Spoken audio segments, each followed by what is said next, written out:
Chào các bạn, rất vui được gặp lại các bạn. Thì hôm nay mình chia sẻ với các bạn một cái hệ thống an ninh. Đây là cái sản phẩm mình mới mua về trên Banggood. Cái bộ này nó giá khoảng hơn 50 đô các bạn, gần gần 60 đô ấy. Đây bây giờ mình sẽ mở hộp cho các bạn xem. Đó, đây là sách hướng dẫn sử dụng này. Đó, cái này nó có thể kết nối với lại Amazon Alexa này. Đó.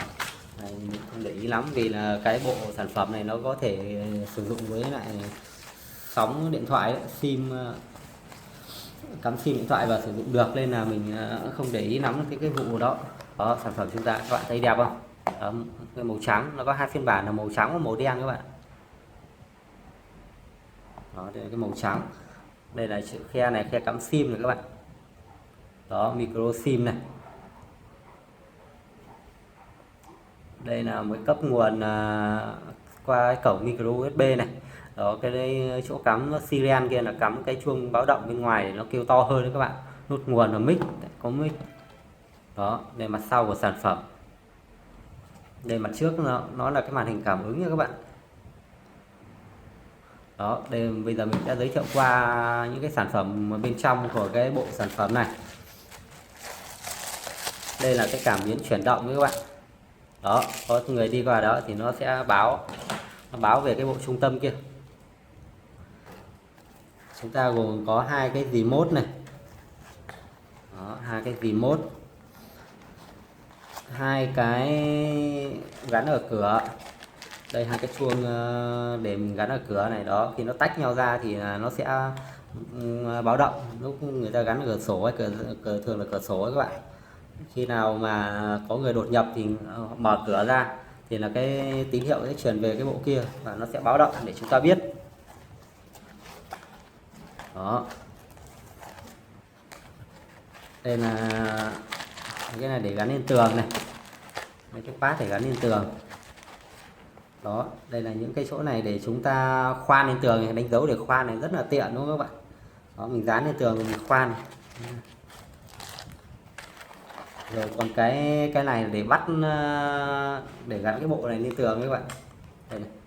Đó, cái này gắn lên tường các bạn thấy không, làm rất là tiện lợi luôn. Đó, phụ kiện thì cả bộ thì chỉ có bao nhiêu thứ các bạn. Đây cái bộ của sản phẩm của chúng ta thì các bạn có thể vào cái menu cài đặt ở đây này.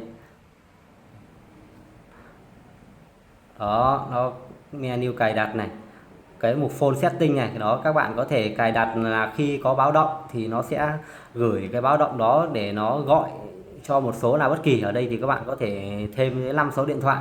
Ví dụ ở đây là mình thêm cái số điện thoại này rồi này. Đó, đây là cái điện thoại của mình.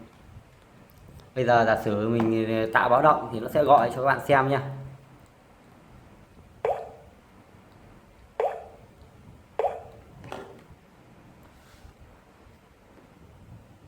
Đó, đây là cái cảm biến chuyển động mình ở kia, mình di chuyển qua này. Đó, các bạn thấy không, nó làm báo động. Bạn nhìn này, khi nó chuẩn bị gọi này.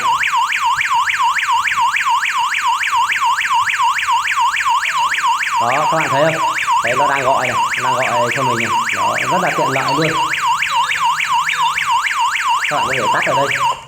Đó, đây là cái remote, các bạn có thể dùng remote để tắt. Ở trên remote thì nó có 3 cái chế độ các bạn. Cái chế độ là luôn báo động này, chế độ các bạn ở trong nhà và chế độ tắt báo động. Đó, có 3 chế độ là chế độ nó có 3 chế độ, đó là chế độ các bạn ở trong nhà này thì là nó sẽ chỉ báo động khi là cửa sổ thứ được mở hoặc là cửa chính mở nếu mà các bạn cài đặt bằng cửa.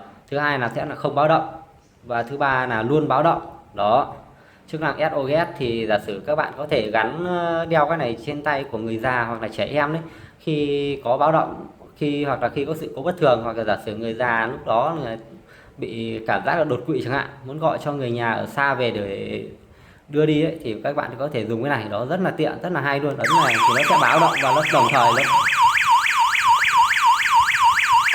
đó, ở nút SOS này thì là nó sẽ gọi điện thoại đến cho 5 số luôn.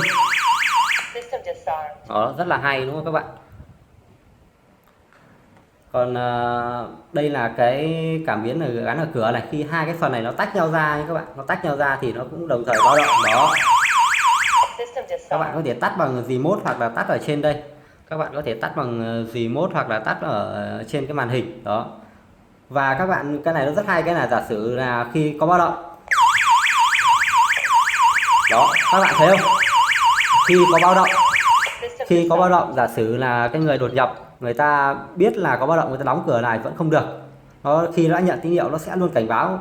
Lúc đó thì một là phải ấn trên cái màn hình này, hai là phải tắt trên remote thì lúc đó mới tắt cái báo động đó.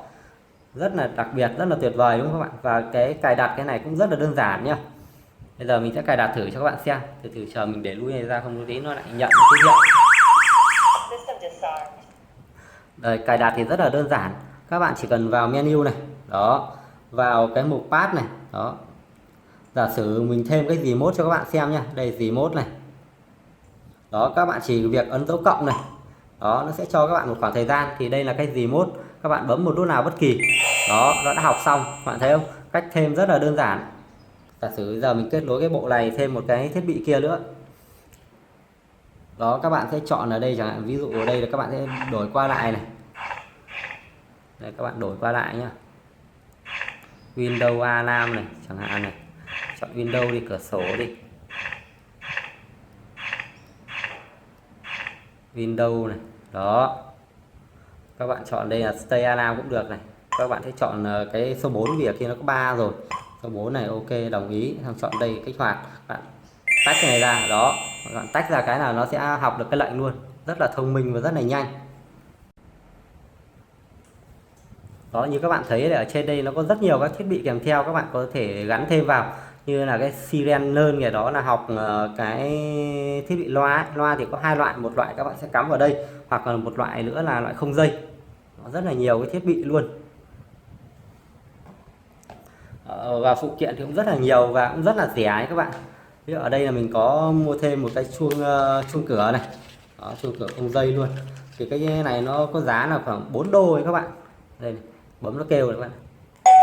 Đó, các bạn thấy không, tiện không? Và cái ví dụ giả sử những cái thiết bị thêm việc cửa sổ, vì nó chỉ tặng kèm hai cái bộ ấy thôi, thì đây là ví dụ mua thêm một bộ như thế này thì nó có giá là cũng tầm khoảng 4 đô các bạn. Phụ kiện rất là rẻ. Đây giống này, hình hơi khác một chút. Đây là cái thiết bị báo cháy các bạn, nó có cả một cái thiết bị báo khí CO2 nữa, nhưng mà mình nghĩ là cái thiết bị báo cháy này nó sẽ hợp lý hơn nếu như các bạn ở các khu chung cư ấy, đi làm cả ngày, nhiều khi là điện đóm hoặc hỏa hoạn nó xảy ra bất ngờ thì các bạn cũng có thể biết trước để giảm cái nguy cơ thiệt hại đó. Các bạn có thể con nút test trên này này, ấn thử giữ chút. Các bạn thấy không? Báo rất là kêu rất là to luôn. Đó, thiết bị báo cháy này thường nó phải khói tương đối nhiều, chứ các bạn thắp hương là nó cũng không kêu đâu, các bạn cứ yên tâm ở cái điều đó. Đó, và quay trở lại thiết bị này đó, các bạn thấy không, rất là tuyệt luôn. Ở đây nó có cả cái màn hình có thể gọi điện thoại trực tiếp ở trên đây luôn đấy các bạn. Đó, chiếc côn này này, các bạn có thể nhập số điện thoại vào, nó sẽ gọi trực tiếp. Ví dụ mình gọi sang số này cho các bạn xem nhé, 0972361818. Đó, đang quay số các bạn. Thế là giả sử các bạn có thể gọi điện từ xa về nhà, hoặc là con cái có thể gọi qua cho các bạn qua số này, các bạn thấy không đó, nó có tín hiệu đấy, bạn thấy tuyệt vời không đấy này.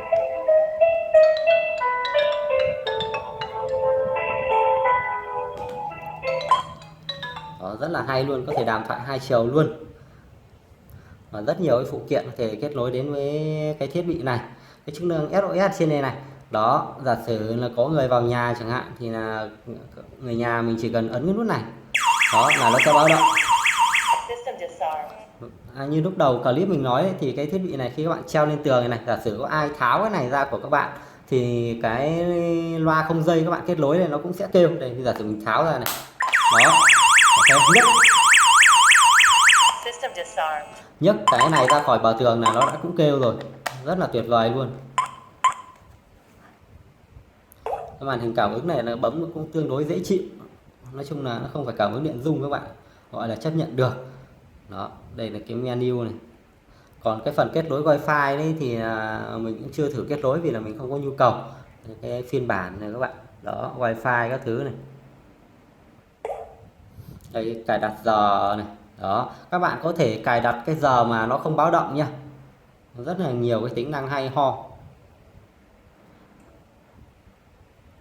Đấy, date and time này đó, các bạn có thể chọn các cái kiểu giờ.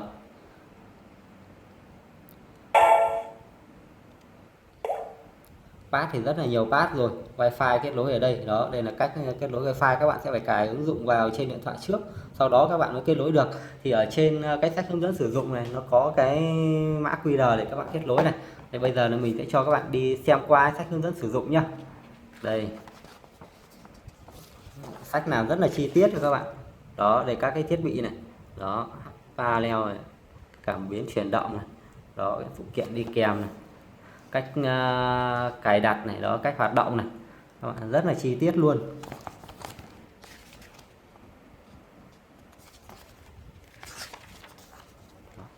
Đó, với mình nghĩ là cái mức giá khoảng dưới 60 đô ấy, thì đây là một lựa chọn rất là tuyệt vời để giúp cho ngôi nhà của các bạn nó an toàn hơn. Vì là cái camera giám sát ấy, thì có những cái chỗ thì mình không giám sát hết được, và nếu mà lắp hết thì chi phí nó khá cao. Vì giả sử các bạn lắp 4 mắt chi phí nó khác, nhưng mà lắp 8 mắt với chi phí đầu ghi với ổ cứng các thứ nó sẽ đắt hơn rất là nhiều. Thì qua clip này đấy, thì hy vọng thì các bạn sẽ chọn được một cái sản phẩm phù hợp để giúp cho ngôi nhà của các bạn an toàn hơn và tiện nghi hơn. Rồi, cảm ơn các bạn đã xem clip. Link sản phẩm và mã giảm giá thì mình sẽ để ở bên dưới video. Thì chúc các bạn có những cái sản phẩm nó tốt, rẻ và chất lượng cao, phù hợp với nhu cầu sử dụng của các bạn. Cảm ơn các bạn đã xem clip. Chúc các bạn một ngày vui vẻ. Chào các bạn.